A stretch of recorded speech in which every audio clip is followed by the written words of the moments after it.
Uma criança favelada, muito pobre, filho de pais ausentes, criado no meio da criminalidade, se torna um delinquente.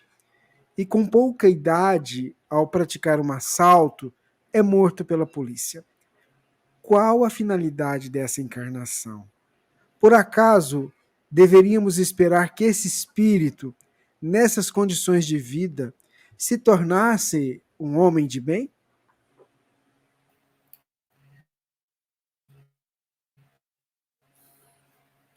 Sem dúvida nenhuma, as condições que você colocou aí, que são muito frequentes, muito comuns, elas, de certa maneira, conduzem com bastante frequência a esse resultado.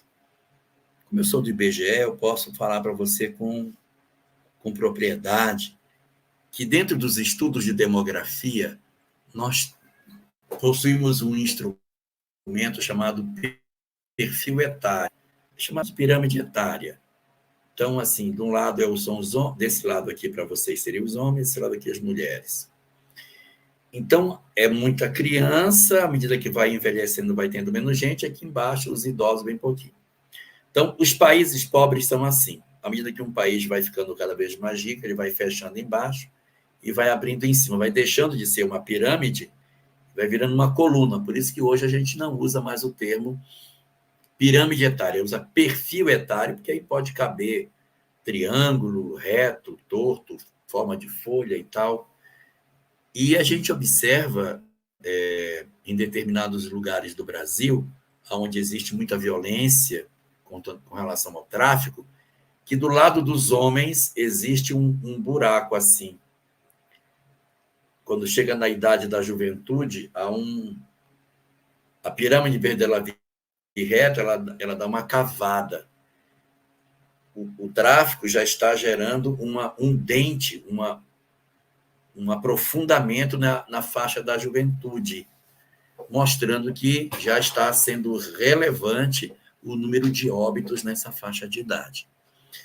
O que mostra que, sim, o fenômeno que você está colocando é um fenômeno real. Os desafios para uma criança que renasce, numa família com essas condições que você colocou, no ambiente onde você colocou, trazem muitas possibilidades de que isso venha a acontecer. Mas tem uma coisa: o meio condiciona, mas não determina. O meio condiciona, mas não determina. Eu não posso dizer que uma criança, porque ela nasceu de pais pobres ou de uma família desestruturada, obrigatoriamente seja uma criança fadada à morte, fadada ao crime. Nós temos exemplos de pessoas que, mesmo tendo vivido em ambientes inóspitos, conseguiram superar essas dificuldades e tornarem pessoas significativas. Então, espíritos que renascem nessa circunstância, eles ali estão por duas condições.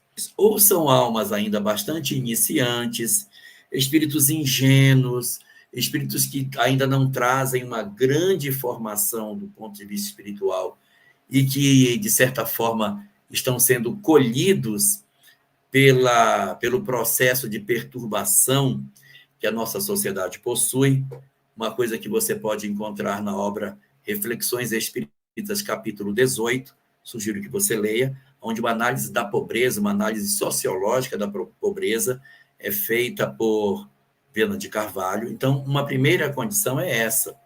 É um espírito ainda sem grandes conquistas espirituais, e que nessa condição de falta de conquista espiritual acabou sendo manipulado por entidades perversas.